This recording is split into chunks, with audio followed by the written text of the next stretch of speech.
ଓ 12 ମାସର ନାମ। 6 ଋତୁର ନାମ କଣ? ଆଗେ ଫାଷ୍ଟ ଅଛି ଗ୍ରୀଷ୍ମ, ବର୍ଷା, ଶରତ, ହେମନ୍ତ, ଶୀତ, ବସନ୍ତ। ଗ୍ରୀଷ୍ମ ଋତୁକୁ ଆମେ ଓଡ଼ିଆରେ କହୁ ବୈଶାଖ ଓ ଜ୍ୟେଷ୍ଠ ମାସ ବୋଲି କୁହାଯାଏ। ଏଟାକୁ ଇଂଲିଶରେ କଣ କୁହାଯାଏ? ଏପ୍ରିଲ, ମେ। ଜୁନ ଆମର ହୁଏ ବର୍ଷା। ବର୍ଷା ଦିନ ଜୁନ ଜୁଲାଇ। ସେଟା ହେଲା ଆମର ଆଷାଢ଼ ମାସ ଆଉ ଶ୍ରାବଣ ମାସ ମଧ୍ୟରେ ଜୁନ ଜୁଲାଇ ବର୍ଷା ଋତୁ ହେଲା।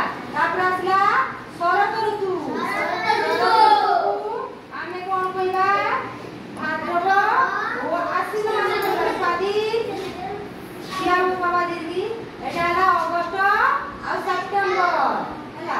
ଏଟା ହେଲା ହେମନ୍ତ ଋତୁ। କାର୍ତ୍ତିକ ମାର୍ଗଶିରକୁ ଆମେ କହୁ ଇଂଲିଶରେ ଅକ୍ଟୋବର ଆଉ ନଭେମ୍ବର ହେଲା। ଏବେ ଆମର ସେପ୍ଟେମ୍ବର ମାସ ଚାଲିଛି। ସେପ୍ଟେମ୍ବର ମାସ ଚାଲିଛି ଏଟା ଆମର। ଏଟା ଆମର ଶରତ ଋତୁ ଚାଲିଛି ହେଲା। ତାପରେ ଏଟା ହେଲା ହେମନ୍ତ। କାର୍ତ୍ତିକ ଆଉ ମାର୍ଗଶିର ଆର ମାସକୁ ଚାଲିବ ହେମନ୍ତ ଋତୁ। ଏଟା କାର୍ତ୍ତିକ ମାସ ଆଉ ମାର୍ଗଶିର ମାସ ଚାଲିବ ଆମର। ଏଟା ଅକ୍ଟୋବର ଆଉ କଣ ନଭେମ୍ବର ଚାଲିବ। ତାପରେ ଶୀତ ଋତୁ ଆସିଯିବ।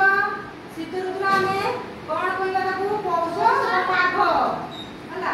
ମାଘ ମାସ ସେଟା ହଉଛି ଆମର ଡିସେମ୍ବର ଆଉ ଜାନୁଆରୀ। ବସନ୍ତ ଋତୁରେ ଆମେ କଣ କହିବା? ଫାଲଗୁନ ଆଉ ଚୈତ୍ର ହେଲା। ଫେବୃଆରୀ ଆଉ ମାର୍ଚ୍ଚ। ମାର୍ଚ୍ଚ ମାସ ଆମେ ମାର୍ଚ୍ଚ ମାସ ନାଇଁ ଏଟା ରହିବ ଆମର ଫାଲଗୁନ ଆଉ ଚୈତ୍ର ମାସ ହେଲା। ଗ୍ରୀଷ୍ମ ଋତୁରେ ଆମେ ଆମକୁ କଣ ହୁଏ? ଗ୍ରୀଷ୍ମ ଋତୁରେ କଣ ହୁଏ? ଗରମ ହୁଏ ବେଶୀ। ବର୍ଷା ଋତୁରେ ବର୍ଷା ହୁଏ। ଆମେ ଛତା ବ୍ୟବହାର କରିଥାଉ। ଗ୍ରୀଷ୍ମ ଋତୁରେ ବି ଆମେ ଛତା ବ୍ୟବହାର କରିଥାଉ। ଶରତ ଋତୁରେ ଅଗଷ୍ଟ ଆଉ ସେପ୍ଟେମ୍ବର ସେଟା ବି ଆମର ବର୍ଷା ପକଉଥାଏ। ଆମର ସେପ୍ଟେମ୍ବର ମାସରେ ବର୍ଷା ହୁଏ। ତାପରେ ହେମନ୍ତ ଋତୁ ହେଲା କାର୍ତ୍ତିକ ମାର୍ଗଶିର। ଏଇଟା ଆସିଯିବ ଆମର ଶୀତ ଦିନ ଆସିଯିବ। କାର୍ତ୍ତିକ ମାର୍ଗଶିର ମାସରେ ଶୀତ ପଡେ ଆମର। ଆମେ ସେତେବେଳକୁ ସ୍ୱେଟର ଆଉ ସୁଇଟର ବ୍ୟବହାର କରୁଛୁ ଆମେ। ତାପରେ ଶୀତ ଋତୁରେ ବି ବହୁତ ଶୀତ ଲାଗେ। ତାପରେ ବସନ୍ତ ଋତୁ ହେଲା ଫାଲଗୁନ ଚୈତ୍ର ମାସ।